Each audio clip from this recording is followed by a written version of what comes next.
After my wife's funeral, I hid the second house from my son, and he never realized what awaited beyond that moment. That choice became the turning point of everything that followed, shaping both the road I walked and the legacy I swore to protect. From the instant I lowered my head at her graveside, silence became my strength and secrecy my shield, yet the weight of that decision was only starting to emerge. Before we continue, please subscribe to the channel and comment where you are watching from. My wife and I built our lives with calloused hands and quiet patience, every step a small victory, every brick of the 2 houses we owned, a symbol of the years we gave to one another. Yet, when she left this world, I saw in my son's eyes not grief but distraction, a flicker of thought that drifted toward possessions rather than memories. It was then I made my decision. One house would remain in plain sight. The other would become invisible, tucked away in the shadows of paper and law, waiting for its true purpose to arrive. You may wonder how a man of my age could carry such a secret. The answer lies not in cunning alone, but in love for the woman who shared my burdens and the life we created together. She was my compass, and even in death, her presence guided my hand. As I stood among mourners who whispered and speculated, their voices softened by the hum of grief, I understood what none of them could see. My silence was a foundation. My restraint was a weapon. That day the earth closed over her coffin, but in my heart, something else opened, a resolve sharper than any blade. My son believed the world turned for him, that the house he knew of was only the beginning of his claim. He did not know about the other, the walls that stood firm behind a name he never thought to question. That house was not just timber and stone. It was my promise to her that what we built would not be consumed by unworthy hands. In the weeks that followed, as shadows of greed began to stretch long and thin across my days, I held fast to my decision. It was not only about keeping a house, it was about keeping her spirit alive through it. And so began the story that would shape everything yet to come. The day of mourning carried with it a heaviness that no words could fully describe, and yet I remember every detail as if it were etched into the lines of my face. The church was quiet, except for the soft notes of a hymn that rose like smoke and lingered in the air. People filled the pews, some with eyes red from tears, others with hands folded stiffly, as if they came more for duty than devotion. My wife rested in a coffin at the front, her picture placed on a small stand beside it, and I felt the room grow smaller each time my gaze met hers in that frame. My son sat near me, his head bowed, though I noticed his eyes were not always cast in sorrow. At times he looked around, as though distracted, as though he were waiting for something beyond the prayers. The pastor spoke of love, sacrifice, and faith, words that struck me deeply because I had lived them with her, and now I was being asked to live without her. I clasped my hands together and thought of the long nights we endured when we first started, when we scraped coins together just to keep food on the table, and how she never complained, always smiling through hardships that might have broken a weaker bond. As the ceremony ended, relatives approached me with hushed voices, their condolences soft and rehearsed, yet behind their tone I could hear something else. Questions lingered in the air, questions unspoken but alive in the eyes that looked at me, questions about what would come of the house, the land, the life we had pieced together. My son shook hands and accepted the same words, yet I saw no weight on his shoulders, no burden pressing down. Instead, I saw calculation like a shadow slipping across his face each time someone mentioned our home. I walked slowly to the gravesite, following the pallbearers as they carried her. The ground had been opened, the earth ready to receive her, and as I stood there I felt my knees weaken, but I would not let them bend. The sound of soil hitting wood is a sound that remains in a man's bones, and when I heard it, I pressed my lips together and vowed quietly that the life she left behind would not be squandered. Around me, people murmured prayers. Children clutched the hands of their mothers, and the wind tugged gently at my coat. My son's eyes were dry, his expression unreadable, but I knew he was already stepping away from grief and into thoughts of inheritance. That day of mourning was not only for her passing.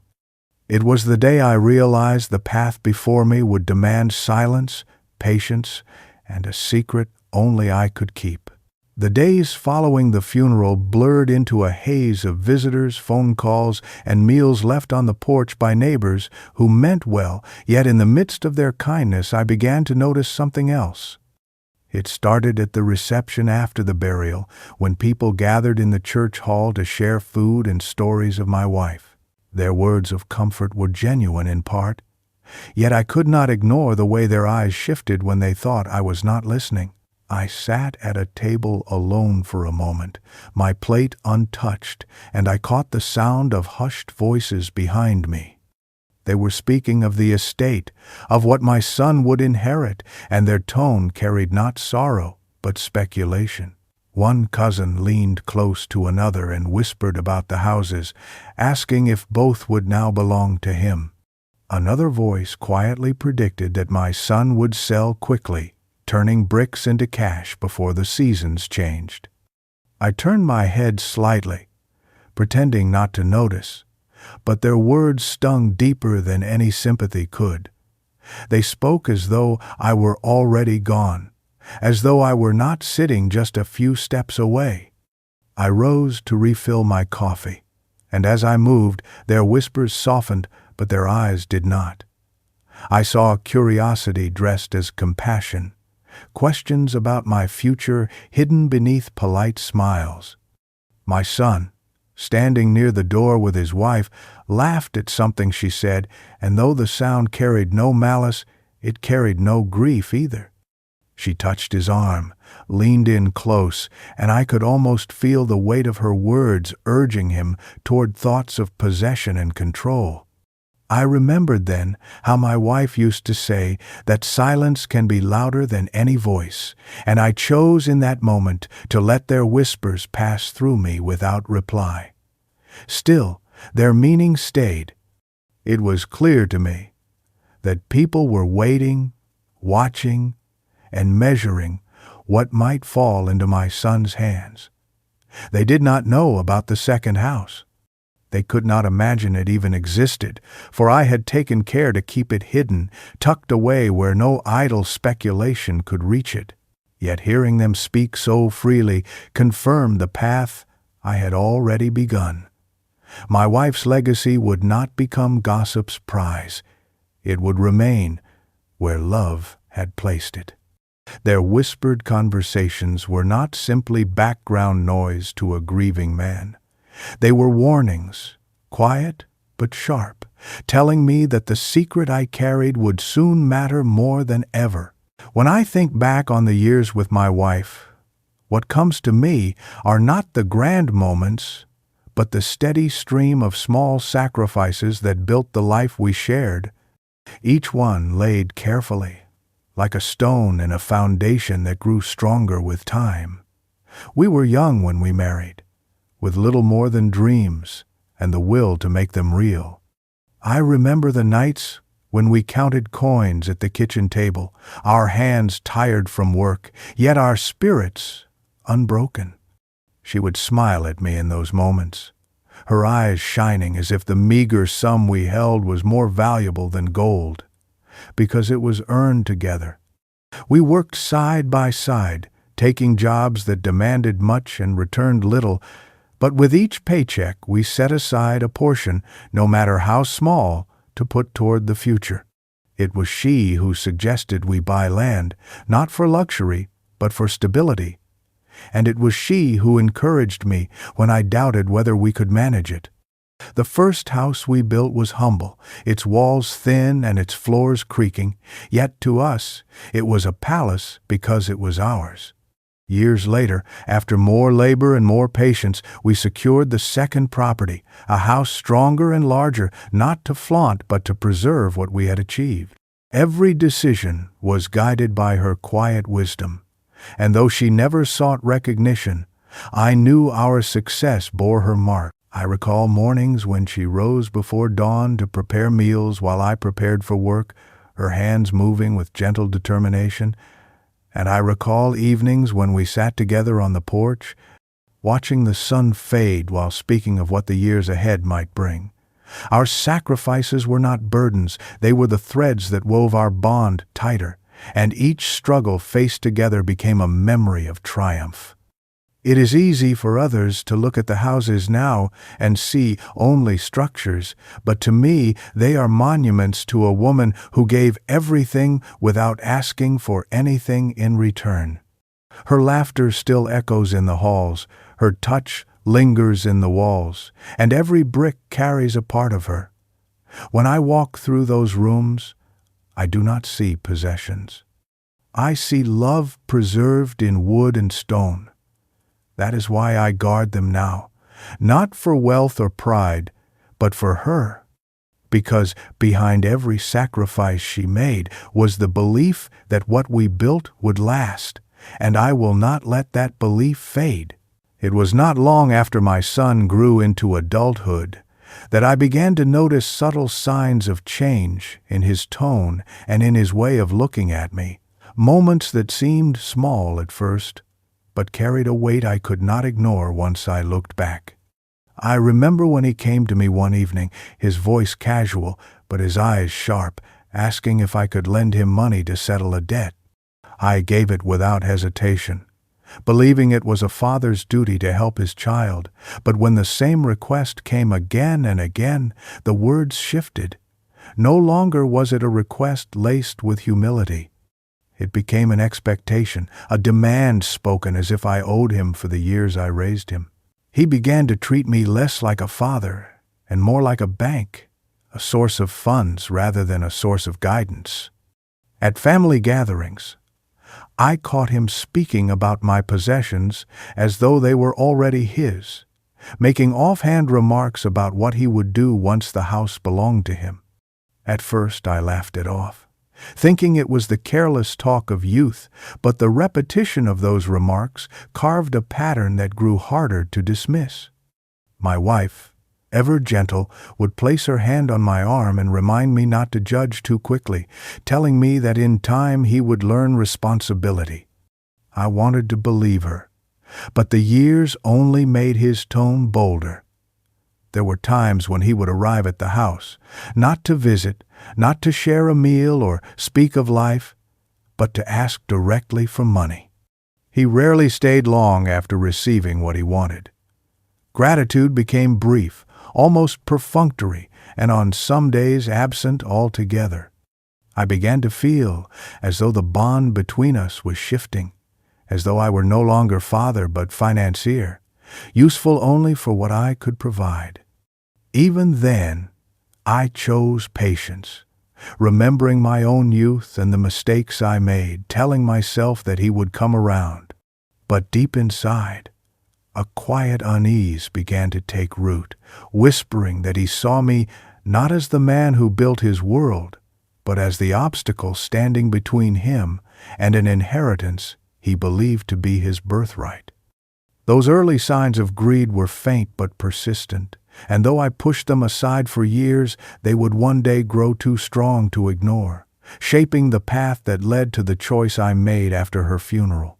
Only a few days had passed since we laid my wife to rest, when my son approached me with a bluntness that struck harder than any silence in that church ever could.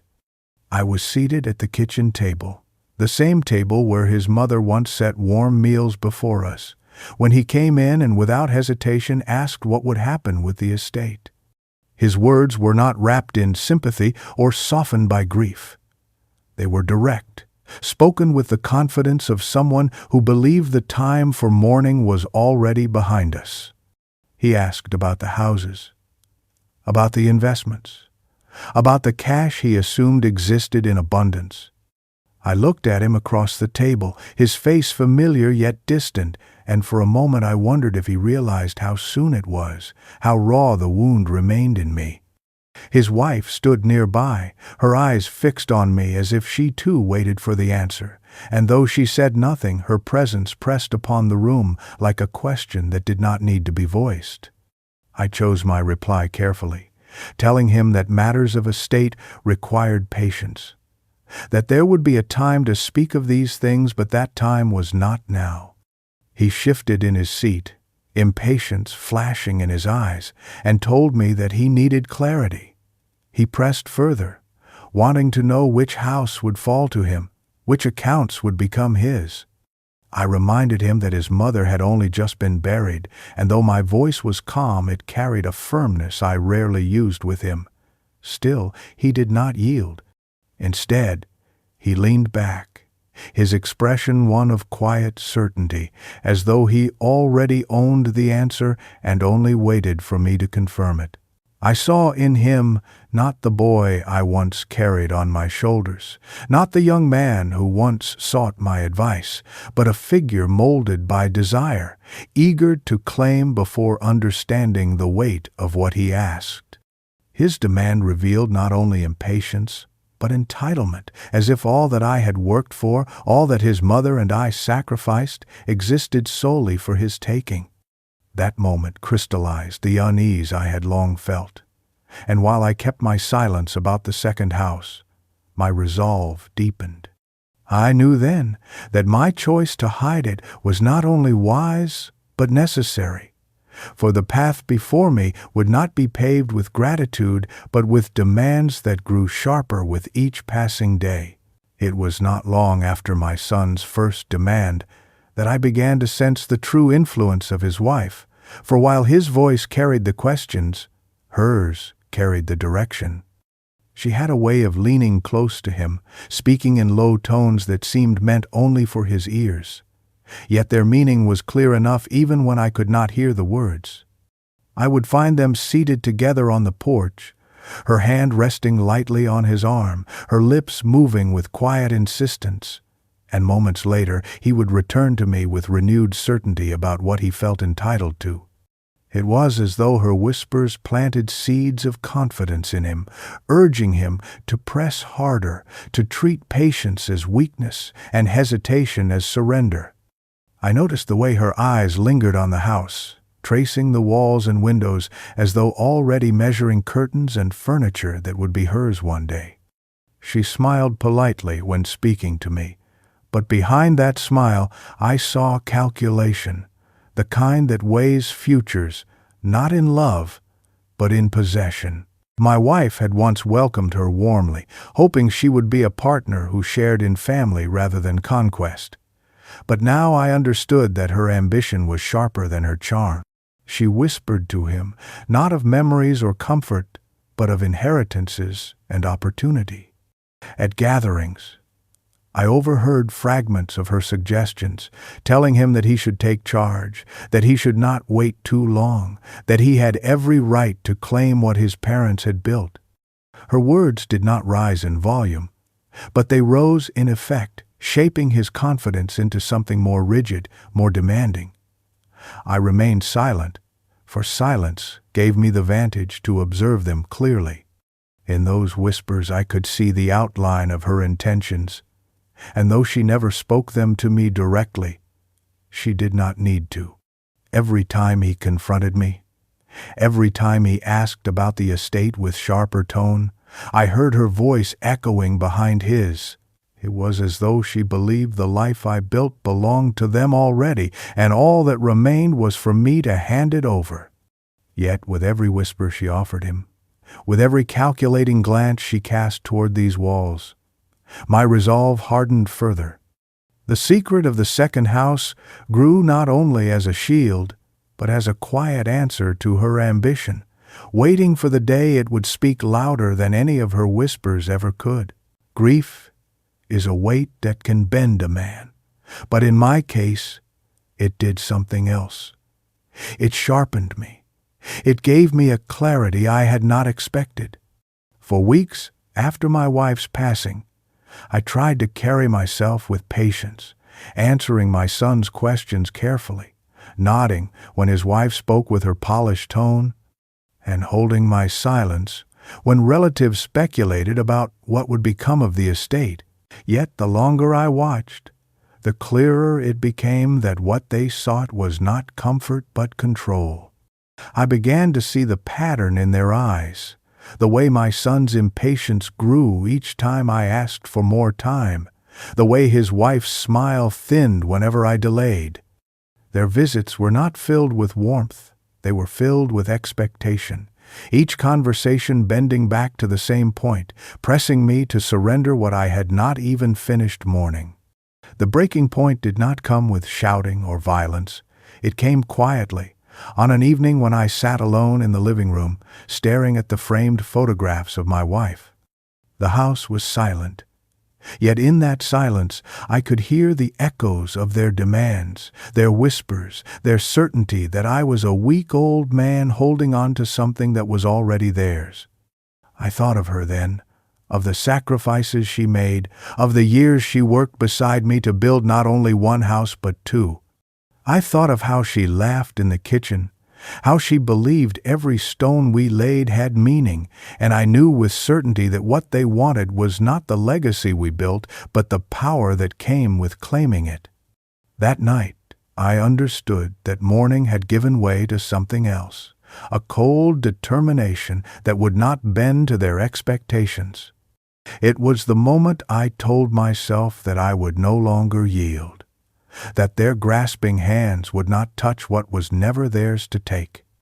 I sat straighter in my chair, the tears drying on my cheeks, and I whispered to the air that the second house would remain hidden, guarded by law and silence until the time came for it to be revealed. The breaking point was not my collapse.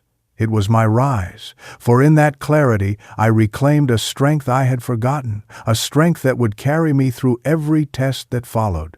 Long before my wife's final day, I had prepared for the possibility that what we built together might one day be threatened, and it was that foresight which led me to secure the second house in a way that few could imagine. I remember the day we signed the papers, the ink drying slowly as I held the pen, with hands that trembled not from fear, but from the weight of the decision. I chose then to place the deed in a separate trust, one that carried my name alone and was shielded by the guidance of a lawyer I trusted completely. My wife agreed with me, not out of suspicion of our son, but out of a deep desire to protect what we had built, to ensure that our years of sacrifice would not dissolve into the careless hands of those who might see only walls and windows rather than the love they represented. We told no one of this choice, not relatives, not friends, not even the neighbors who had seen us move furniture into both houses. To them, it seemed ordinary. One family with two properties, but they did not know the separation that existed in law. The hidden deed became a silent promise between us, a secret guarded with the same devotion that had carried us through lean years and long nights. After her passing, I often went into the small locked drawer in my study, where documents lay folded neatly, the paper yellowing slightly at the edges but still firm in its authority. Each time I touched it, I felt the same resolve stir in me, the certainty that this piece of paper held more than ownership. It held control, a control I would never surrender to greed. My son spoke often of the house he knew, the one where I lived, the one he thought of as his future. But he never once asked about the second property in detail, never once questioned its standing, and that silence on his part was my greatest shield. He believed he knew everything, and in that belief he revealed his blindness. The hidden deed was my answer to his impatience, my safeguard against his demands, and the instrument through which I would one day show him the strength he had always underestimated. It was not only a document, it was the embodiment of foresight, love, and protection, and it waited quietly for the day it would reveal its power.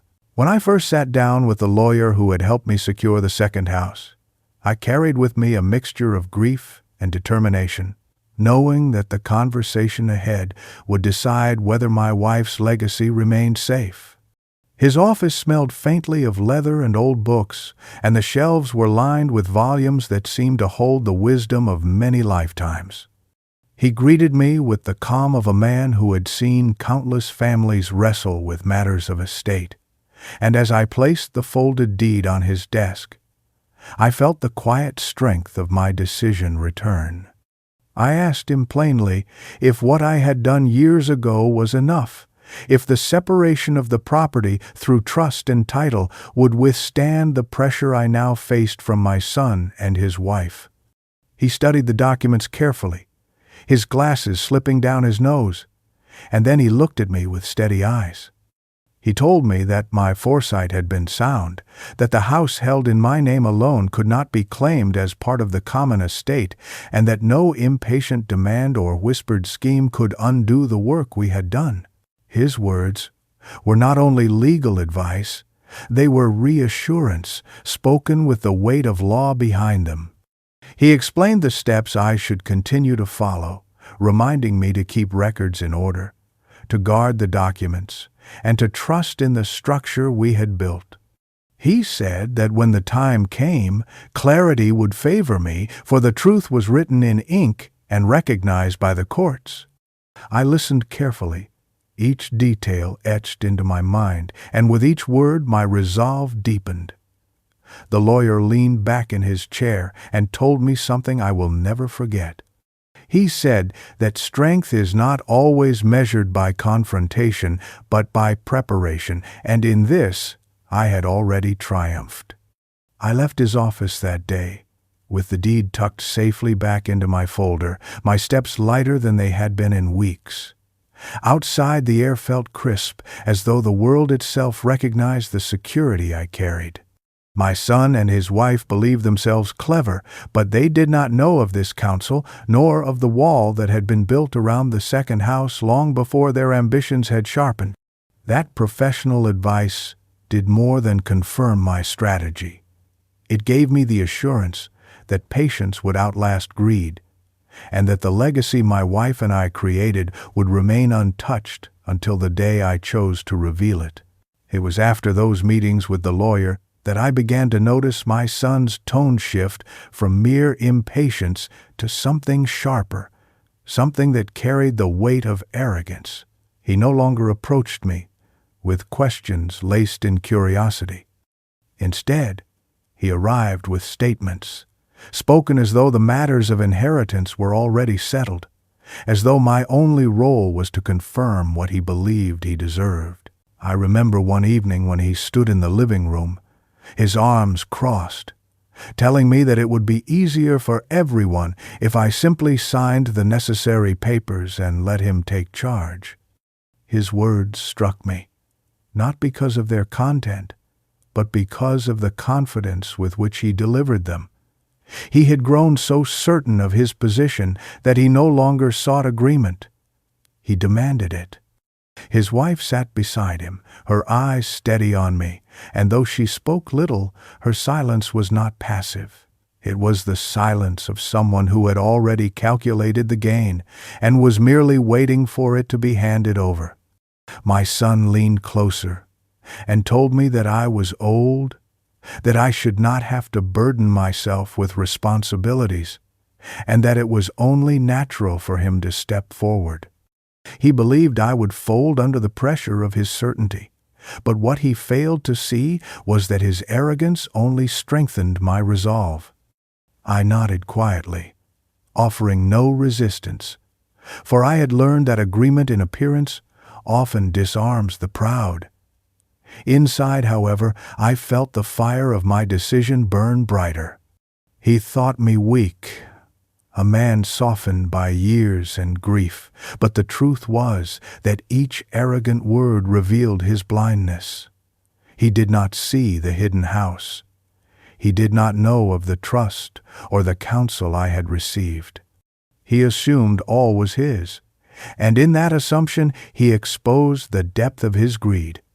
I watched him speak, as though he were already master of these walls, as though my chair, my table, and my memories were stepping stones to his future. His arrogance was not only a display of pride, it was a declaration that he had already counted what was never his to count. In that moment, I knew with certainty that when the time came, his fall would be heavier because of how high he had lifted himself in his own mind. When my son's arrogance became too plain to ignore, I found myself remembering the many moments throughout his life when his words carried not gratitude but disregard, times when I had dismissed them as youthful carelessness yet, which now revealed themselves as early signs of something deeper. I thought back to the evenings when he would come home from school and throw his bag on the floor without a word of greeting, demanding food as though the meals his mother prepared were obligations rather than gifts of care. I remembered the way he would roll his eyes whenever I tried to share lessons about work and responsibility, mocking the calloused hands that had provided him with the very roof over his head. There were times he laughed at the simple clothes I wore, calling them old-fashioned, never understanding that every shirt and every coat was a testament to the sacrifices his mother and I made so that he could have better. As he grew older, the disrespect sharpened. He once told me that I lived too modestly, that I should learn from others who enjoyed life more lavishly, not realizing that modesty was not weakness but choice. I remember how his voice would harden when I denied him money, how he would speak to me not as a son but as a creditor confronting a debtor. His wife's presence later amplified these tendencies, but the truth was that the seeds had been sown long before she arrived. He had always seen my patience as frailty and my silence as surrender, never realizing that strength does not always shout. My wife often shielded me from the sting of his words, placing her hand on mine when his tone grew sharp, whispering that he was still learning, that time would soften him. I wanted to believe her, for her heart was always full of forgiveness. But each memory returned to me now with a clarity that left no doubt. His disrespect had not been fleeting. It had been a pattern, one that revealed his view of me not as father but as obstacle. And yet, even with all these memories pressing upon me, I did not allow bitterness to take root. Instead, I let them strengthen the resolve that had already taken hold. For every slight, for every careless word, I found myself more certain that the hidden house would remain beyond his reach. His disrespect was not new. It was the story he had been writing for years, and I was now prepared to write the ending he never expected. After weeks of watching my son grow more impatient and his wife grow more certain, I knew that silence alone would not be enough. I needed a plan, one that would protect the second house until the right moment, and one that would allow me to move without their notice. The secret plan began in small steps, quiet choices that carried no sign of the storm they would one day face. I visited the lawyer again, speaking in hushed tones and confirming every detail of the trust. He assured me that the papers were strong, that the protections would hold, and I asked him to keep our conversations private, tucked away under the shield of confidentiality. At home, I kept my manner calm and agreeable, nodding when my son spoke of the estate, pretending to consider his suggestions, even allowing him to believe I would soon grant him access to what he thought was his. All the while, I kept the documents locked in my study, carefully filed with dates and seals that spoke louder than any of his demands ever could. I began to gather additional copies, placing one in a safety deposit box at the bank, another with the lawyer, and one in a small tin box hidden in a drawer that only I opened. Each measure was deliberate, each precaution another wall between my son's ambition and the truth The plan was not only about protection, it was also about timing. I understood that if I revealed the hidden house too soon, he would find a way to twist it into another demand.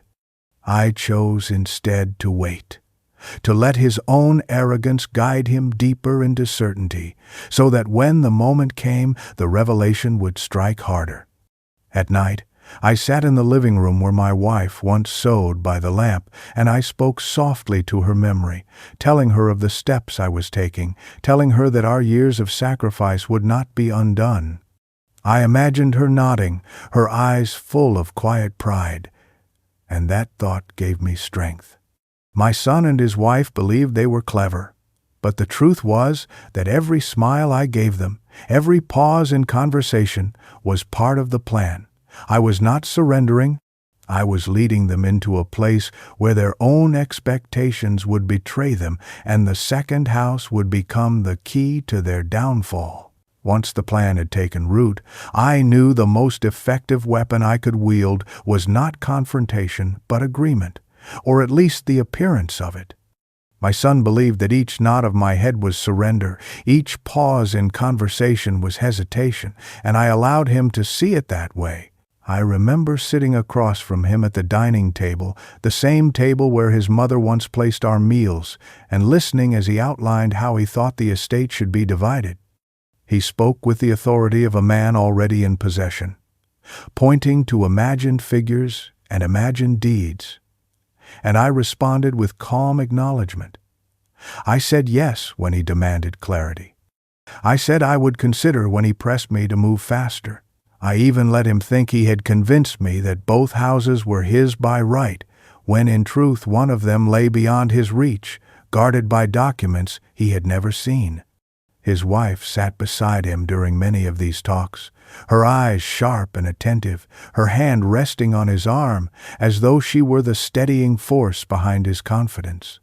She smiled at me in polite triumph whenever I agreed, believing that I had finally bent beneath their combined pressure. What they could not see was that every smile I gave in return was a mask, carefully placed to conceal the satisfaction I felt in knowing the truth. The illusion of agreement became my shield. It allowed me to watch them grow bolder, to let their arrogance stretch unchecked, and to prepare for the moment when the curtain would finally lift. At night, I would sit in the quiet of my study, reading over the sealed documents, the ink still sharp against the paper, and remind myself that patience was as important as secrecy. My wife's photograph sat on the desk beside me, her smile steady as though she too understood the game I was playing. She had always said that strength did not always roar, that sometimes it whispered, and I carried that lesson now. My son and his wife thought they were shaping the future, but the truth was that I was guiding them, letting them walk deeper into their own expectations. The illusion of agreement gave them confidence, and that confidence would become the very thing that shattered when the hidden house came into view. The weeks that followed became a quiet stage, where every move seemed to draw us closer to the inevitable confrontation. And though I kept my manner calm, inside I could feel the tension coil tighter with each passing day. My son grew more confident, speaking openly about the division of assets as though it had already been decided, his words painting a future where both houses stood under his name. He spoke of renovations he would make, of how he and his wife would host gatherings, of how he would use the land to secure loans and expand his ventures. His wife listened eagerly, nodding, her smile a mirror of her belief that their time of waiting was nearly over. Each time they spoke in such tones, I responded with measured silence, sometimes a nod, sometimes a faint smile, all of it feeding their certainty. But behind that quiet, I was preparing. My documents secure, my lawyer informed, my patience sharpened. I knew the day would come when they would press for a formal division. when casual conversation would no longer satisfy their hunger, and when their desire would bring them into the very trap they could not see. That moment drew nearer. Each time they visited, each time their voices grew bolder. My son no longer asked politely. He began to speak with deadlines, telling me that papers must be signed soon, that delays only complicated matters, that he could not keep waiting. I watched him, his posture tall, his eyes set in arrogance, and I thought of the boy he once was, a boy who once sought my advice with respect. That boy was gone, replaced by a man blinded by certainty. The climax was approaching, not with sudden drama, but with the slow gathering of clouds before a storm, each demand another rumble of thunder on the horizon. I could feel my wife's presence in those moments, as though she stood beside me, reminding me to wait just a little longer, to hold my silence until the time was right. The stage was set, the players were ready, and all that remained was the unveiling. I carried myself as though nothing had changed, but within I was steady, knowing that the moment they believed to be their triumph would soon become the moment of their undoing.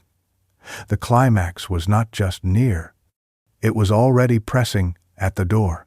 The day of confrontation arrived with the quiet weight of inevitability, as though every step I had taken since her funeral had been guiding me here.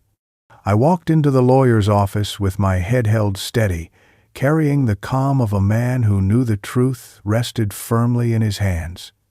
The room was neat, the air filled with the faint smell of polished wood, and sunlight spilled through tall windows onto the long table at the center. My son and his wife were already seated, their faces marked with the kind of confidence that comes from believing victory is certain. He leaned back in his chair, his expression one of smug assurance, while she sat upright beside him, her eyes gleaming as though she were already counting what they thought would soon be theirs. They greeted me politely, but beneath their words was the unspoken triumph of people who had convinced themselves they had won. I sat down across from them, folding my hands in my lap, and allowed them their moment. The lawyer entered with a folder in hand, his movements calm, his eyes briefly meeting mine in quiet acknowledgement. Papers were placed on the table, and my son leaned forward eagerly, speaking of how relieved he was that things were finally being settled, how it was best for all of us to move forward. His wife nodded, adding that clarity would bring peace, her voice smooth but edged with expectation. I listened, offering only small gestures, the same nods and faint smiles that had guided them deeper into certainty. When the lawyer began to explain the documents, his voice even and professional, I watched their eyes grow sharper, their bodies leaning in closer, ready to seize what they thought belonged to them. The moment was heavy, not with fear, but with anticipation, for I knew what lay hidden in those papers.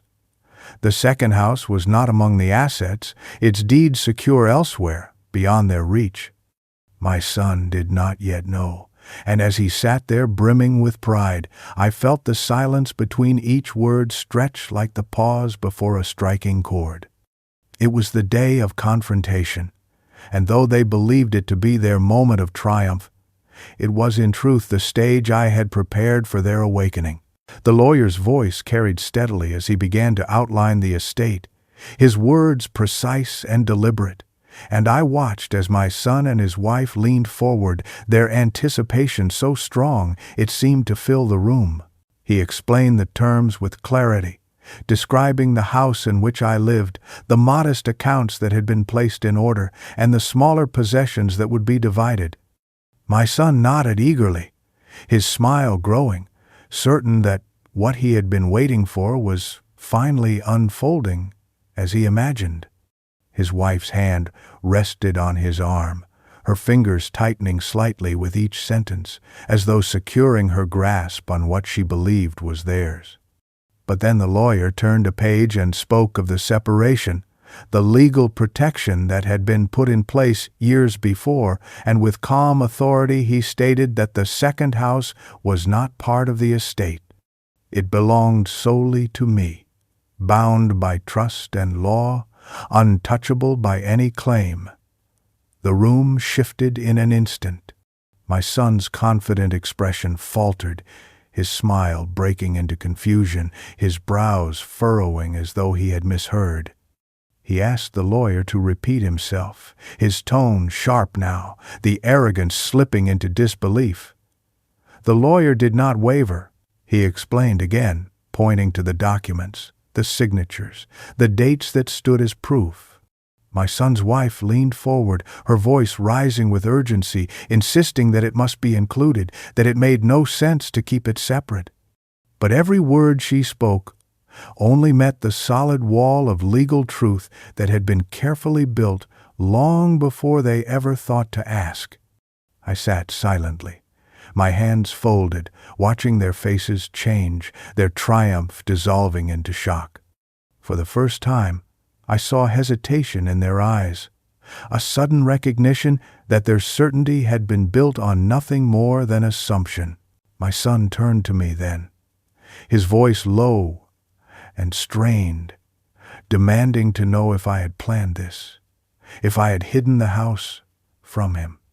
I met his gaze with steady calm and offered only a slight nod, not of confession, but of confirmation. It was the moment I had been waiting for, the reveal that shattered their illusions and showed them the limits of their grasp. The second house remained mine, untouched, untouchable, and their belief that they had won crumbled before them like sand slipping through their hands.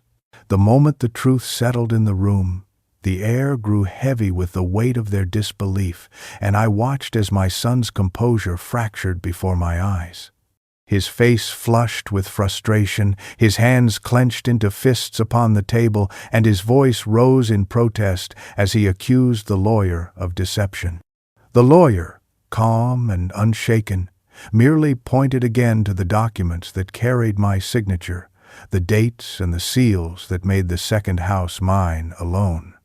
My son's wife leaned forward, her words sharp and hurried, insisting that there must be some mistake, that surely everything belonged together, that the law should not permit such separation.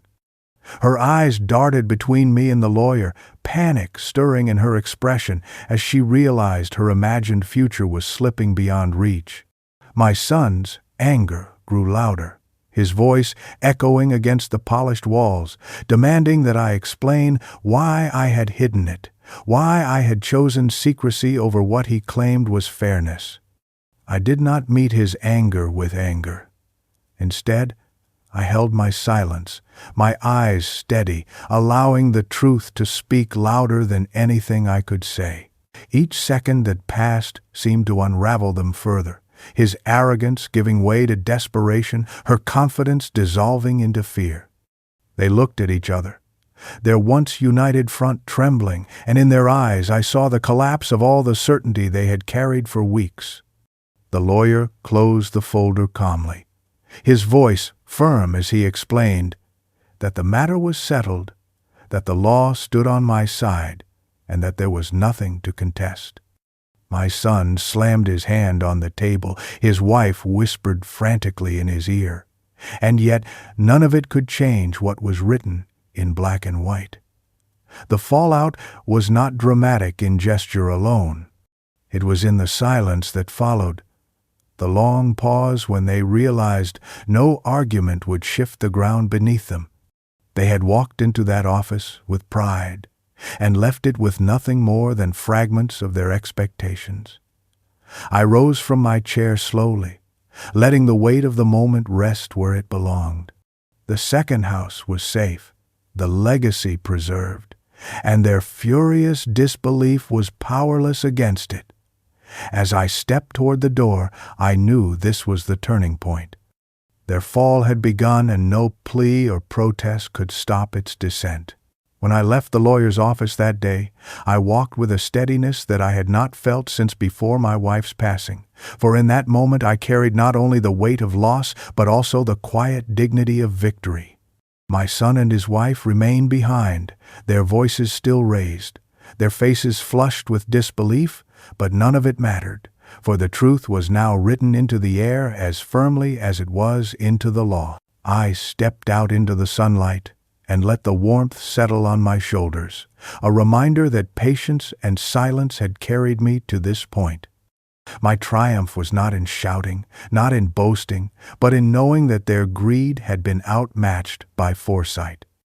I thought of my wife, of how she would have smiled to see that what we built was protected, her sacrifices honored, her faith in me fulfilled. Every brick of that second house seemed to stand taller in my mind, not as possession, but as testament, a monument to years of labor and love that no impatient hands could seize. I returned home slowly, my cane tapping against the path, and with each step I felt a deep calm settle in me. My son had underestimated me, believing my years had weakened me, believing my grief had blinded me, but in truth both had sharpened me. The triumph was not his, and the truth of that realization would weigh on him far heavier than any words I could deliver.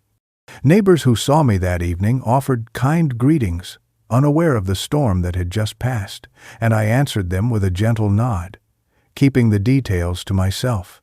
For triumph is not always measured in the eyes of others, but in the knowledge that one has stood firm when tested.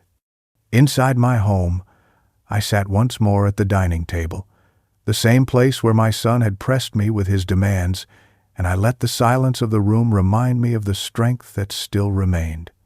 The second house was safe, the deed untouched, and my son's arrogance had been met with the only answer he could never control. In my heart, I spoke to my wife, telling her that our work was not undone, that her legacy endured, and that our bond had prevailed even beyond her final day. That was my triumph, quiet yet absolute, a victory written not in pride but in permanence. As the days turned into weeks after that confrontation, I found a peace that had eluded me since the funeral, a peace born not from forgetting, but from knowing that what my wife and I built together had been preserved exactly as we intended. I rose each morning with a calm rhythm, tending to small routines, watering the plants she once cared for, sitting on the porch where we had watched countless sunsets, and feeling her presence in every corner of the life we created. The second house remained untouched, its deed resting safely where no impatient hands could reach, and in that security I found comfort. My son visited less often, his tone clipped when he did, his eyes avoiding mine, for he could no longer press me with the same arrogance. His wife, once filled with certainty, kept her distance as well, the light in her gaze dimmed by the knowledge that her whispers had led to nothing. I did not gloat. I did not raise my voice to remind them of their downfall. I let silence be my shield, and it spoke louder than any argument could. The neighbors continued with their kindness, unaware of the battle that had been waged behind closed doors, and I welcomed their company in simple gestures, thankful for their presence, yet keeping my secret to myself. In the quiet of my study, I often opened the drawer where the deed rested, running my fingers lightly over the paper, not in greed but in reverence, as though touching the very essence of the years of sacrifice it represented. I spoke softly to my wife's photograph, telling her that her faith in me had not been misplaced, that our dream still stood, unbroken and untarnished. The resolution of it all was not found in victory over them, but in the dignity of knowing I had honored her, that I had safeguarded her memory from being consumed by ambition. The world around me moved on, as it always does. Yet within me there was a stillness, a certainty that the choice I made was right.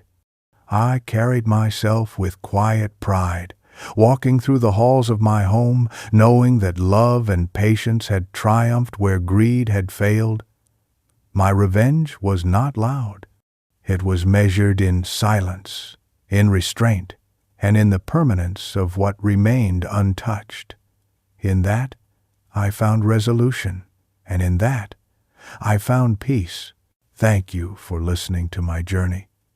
If you enjoyed this story, don't forget to like the video, subscribe to the channel, and share your thoughts in the comments. To hear the next story, just click the box on the left.